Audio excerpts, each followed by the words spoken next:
This is about learning theories. And as I always say, you cannot what? Teach or educate or learn without understanding how people what? Learn. Right? And it's a group activity. So each group we have 20 minutes to present. When we are done, we ask questions, comments, and so on and so forth. And group members can what? Respond to the questions, not only the presenter. Right? Thank you very much. So group, you can start.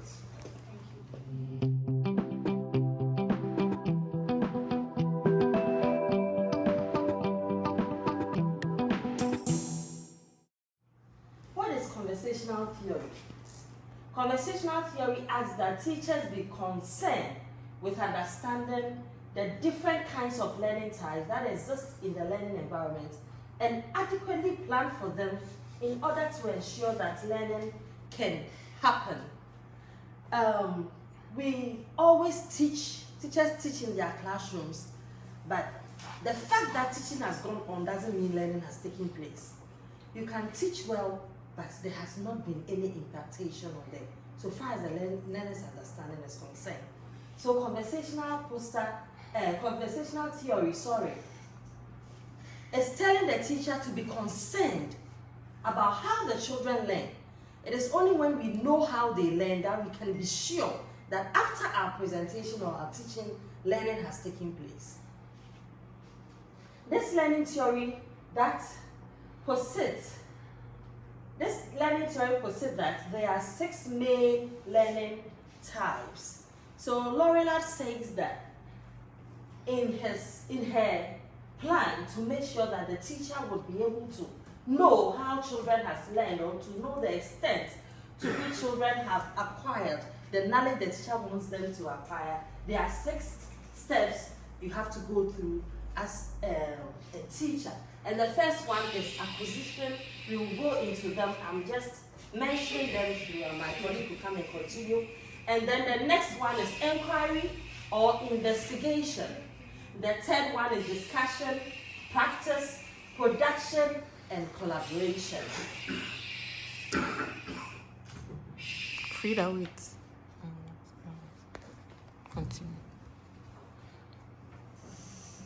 So this whole conversational learning theory, it is focused on students being at the center of the lesson. Lorillard says that the lesson should always be learner-centered. The students should be at the center of the lesson to acquire everything that the teacher is giving out. When we are using technology, Lorillard's conversational theory can be used to ensure that students can meet learning goals. Lorillard did not do away with tech and innovation when it comes to conversational theory, and it is a great tool to help the children to meet their learning goals. I'll leave it on for my colleague Sophia to continue. Thank you. I'll be talking on the acquisition of knowledge for learners and then the inquiry theory. So for the acquisition, it says that focus on learners receiving information through reading, watching and listening to materials. Acquisition helps students to learn by giving them information to remember, on which more complex learning can be based. So when it comes to acquisition of knowledge, it involves the processes by which students can assimilate knowledge. If you want to teach students, or if teaching and learning is going on, how or in what ways can you ensure that the students acquire the knowledge you are trying to impact them? Not just listening through one ear and coming out from the other, but how can they really acquire the knowledge that you are trying to teach them?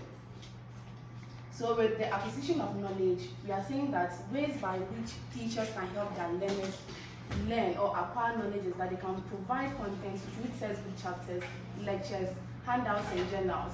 And then for technology-based lessons, you can use the LMS like Sakai to share PowerPoint, handouts, readings, and links to videos and audio recordings.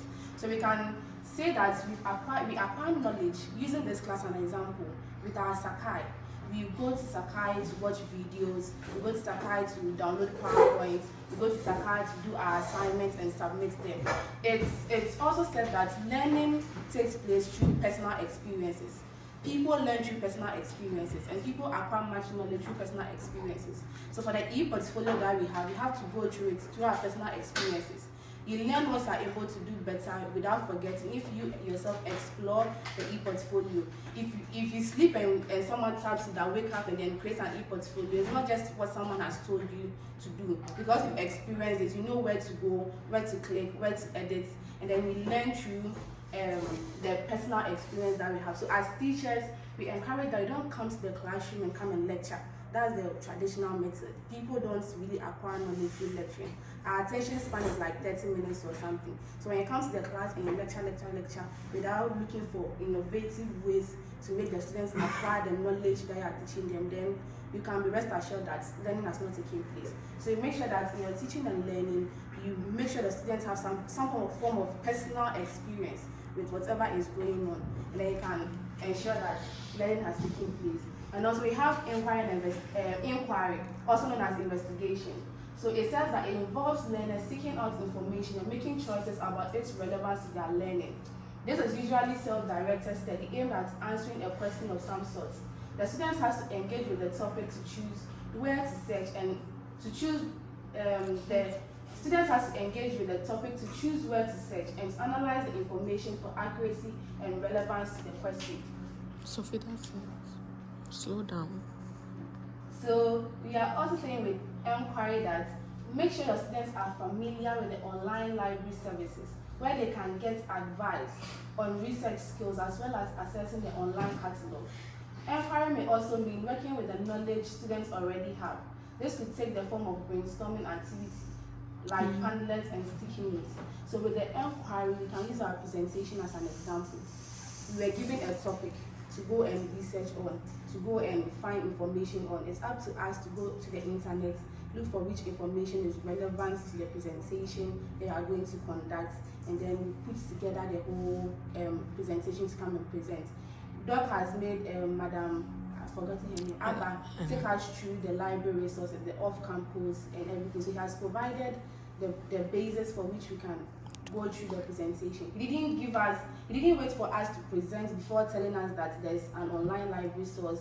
You can get information from here and there. So as a teacher, you have to ensure that when you come to the classroom, there are ways by which students can inquire. Don't confuse your students. Provide a guideline, provide a framework through which the students can inquire about the topic you've given them. Don't make your questions ambiguous, or don't leave your students wondering about what needs to be done.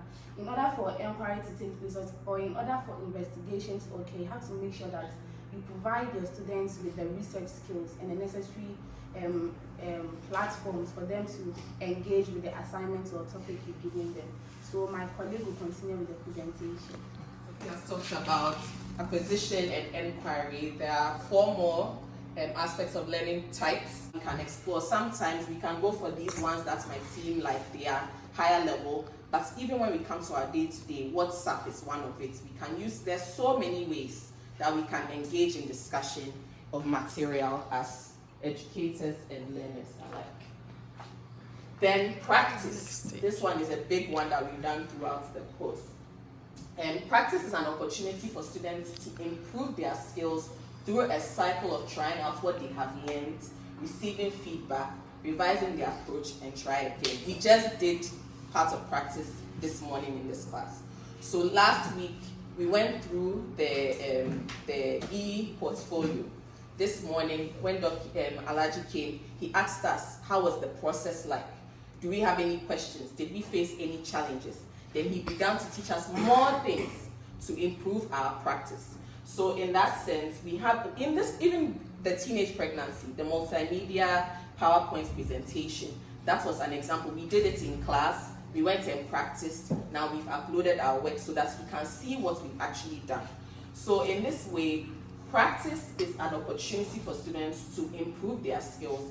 When they try out what they do, they get feedback, they go and refine their approach, and they try again till it is perfect or presentable. And this might be through performing, let's go to the basic learners, calculations, manual actions, even soft skills. Throughout this course, we've been doing presentations, the whole leadership and education. We are refining our skills by practicing the things that we are learning. And feedback can come from tutors, peers, ourselves. We can reflect. Maybe when I finish this presentation, you can tell when your presentation goes well or when it doesn't go well. So on your own, you are able to say, I missed this information, I should have added this, I should have added this, I didn't talk about this. You evaluate yourself through self-reflection. Or you can also hear from your peers and even the instructors on what your practice has told them about your skill in a particular activity. And feedback is really critical to practice. If you are not giving feedback as a teacher, you are not doing anything.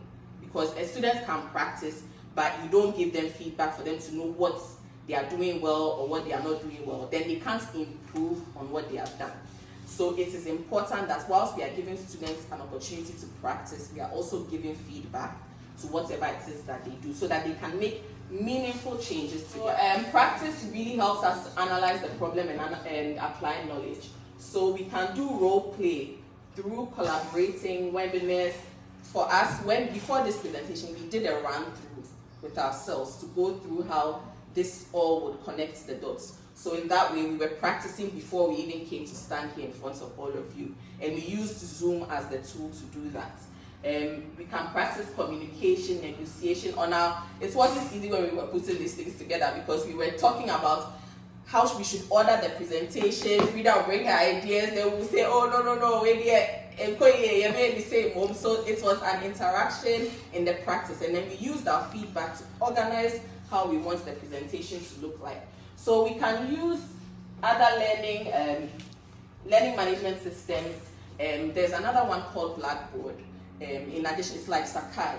It has an actual feature called Collaborate, where you can also come in and do different things to work together to practice and to present a narrated PowerPoint presentation. So that's another tool that you can use. And then as teachers, when we are looking in our work, yesterday we learned about technology-assisted tools that we can use in the classroom.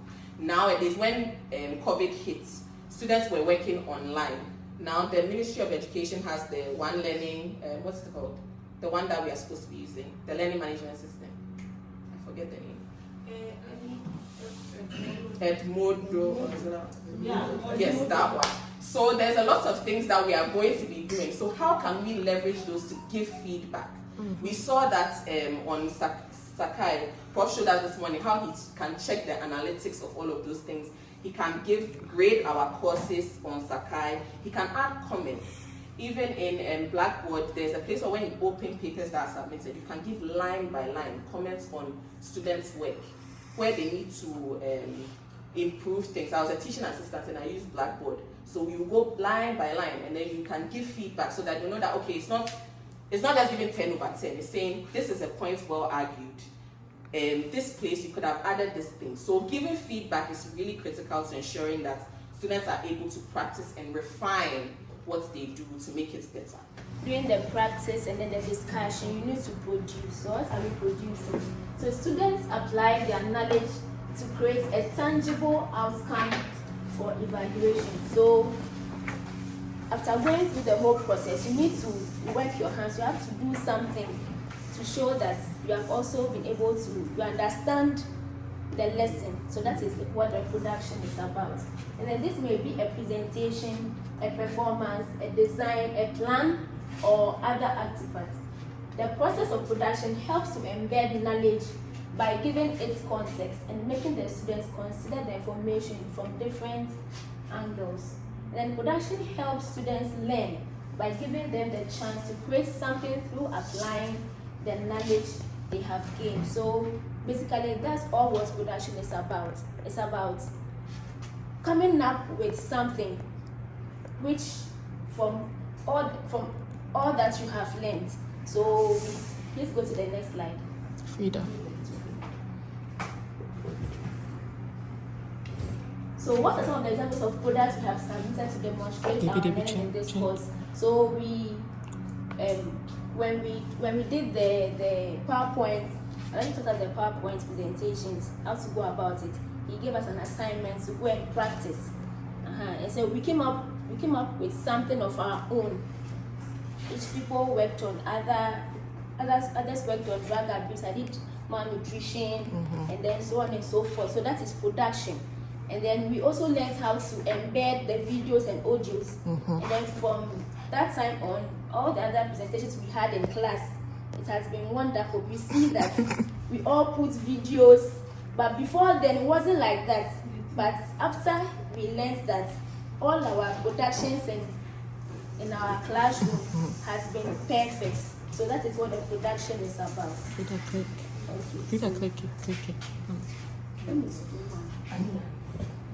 Yes, and so also the e-portfolio is also what a form of what production, what we have learned in class. And then so also this is the link to our presentations, the PowerPoint presentations, that assignments that Alaji gave us. Okay, so collaboration. What does collaboration? It simply means teamwork. So students work together to build on each other's learning through joint practice and production, as well as discussion and what feedback. So collaboration is about what teaming together to learn from each other, and then giving feedback as well. So collaboration helps to construct knowledge within a social context. By sharing the process of learning, students hold up their ideas for scrutiny and receive feedback from a new perspective. Persuasion and negotiation, which require confidence in their knowledge, may be needed for their contribution to receive group approval. So in collaborating, you need to have your facts. You need to sometimes maybe the team leader may say no, we don't want this, we don't want, but you may need to persuade that and give reasons why you are bringing this on board. That is persuasion. Then you negotiate. Okay, let's take this part out. Let's remove this slide. Let's take this video out. You negotiate. At the end of everything, you have a perfect work. Okay, let's continue. And so collaborate. So synthesizing this perspective may lead to new knowledge. Collaboration helps students learn by making them understand and evaluate different perspectives to create a joint outcome that all have ownership of. So we've been asked to do our e-portfolio, personal ones, and then a group one. Yes, so the group one is what you have ownership of jointly together.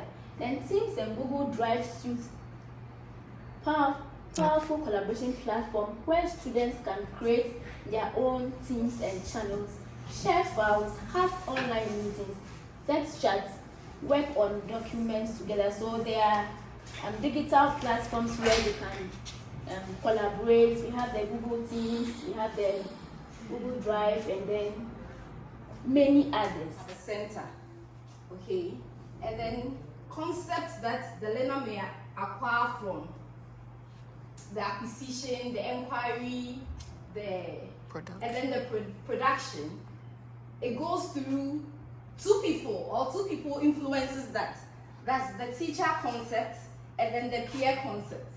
Okay, so the learner gets the idea, the teacher will play its part in making sure that after acquiring it, investigation is done, and then maybe assignments and everything.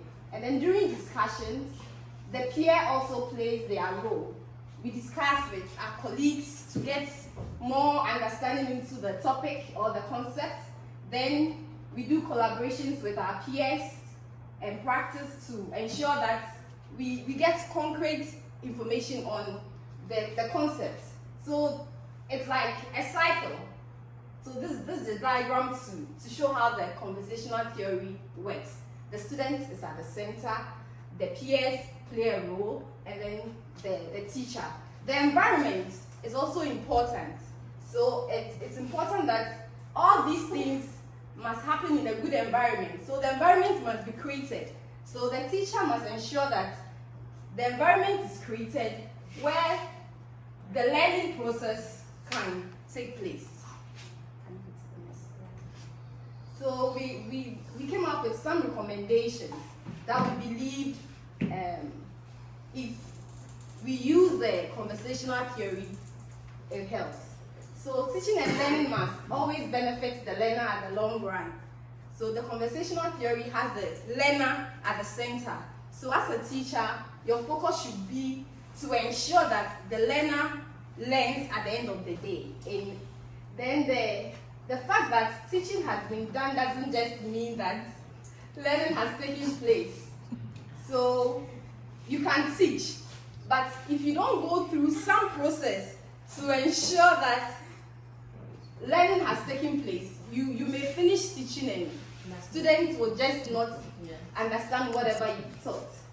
And then we talked about school leaders. School leaders, it is our responsibility to ensure that instructors are knowledgeable about the different learning types. So when we start, you realize that there is acquisition. So teachers or educators, like we have the resources where articles, books are recommended. So before you even come to class, you are asked to go and read. That is acquisition. So you go and read on the topic before you come to class. You are acquiring knowledge there. So as school leaders, we should be responsible to make sure that we use the different types of learning, the different learning types of the conversational theory, and we make sure we apply it so that delivering lessons will be easier for us and students will also acquire the knowledge or meet their learning goals. And educators, we must also ensure we create the learning environment that would encourage learners to actively participate, and then they will engage themselves. So you realize that with the theory, it goes through the steps. If a teacher or an educator is able to go through the steps, at the production end, you can get the feedback that yes, indeed your students have actually acquired or met the learning goals. If at the end of the product, that's the production stage, you realize that you give an assignment or an essay is supposed to be presented and then the learner wasn't able to present it, it should give you an idea that learning really didn't happen. Something was missed somewhere. And then this will help develop good relationship between the learners and then the educator with the use of technology as well. So you realize that the conversational theory is about conversations. So the students play roles, friends, and then the educators as well. So it also helps for relationships to develop. So those are our recommendations. So in conclusion, from the video we've watched and from my colleagues, we can all say that the conversational theory really helps us as educators to ground the learning experiences of our learners in a practical way, even when using technology. Teachers, students, and peers have a role to play based on their interaction in the learning process. The conversational theory is an interactive theory. When all 6 learning types are engaged during a lesson, learners are able to internalize what they learn. So we believe that if all those 6, from acquisition to production and collaboration is done, we believe that learners will be able to internalize what you, the educator, you are trying to make them get. Then literature also tells us that conversational theory uses ideas of the various or other learning theories, and we are sure that our colleagues would also present on other theories and we can get the difference and then the similarities among them. Thank you very much.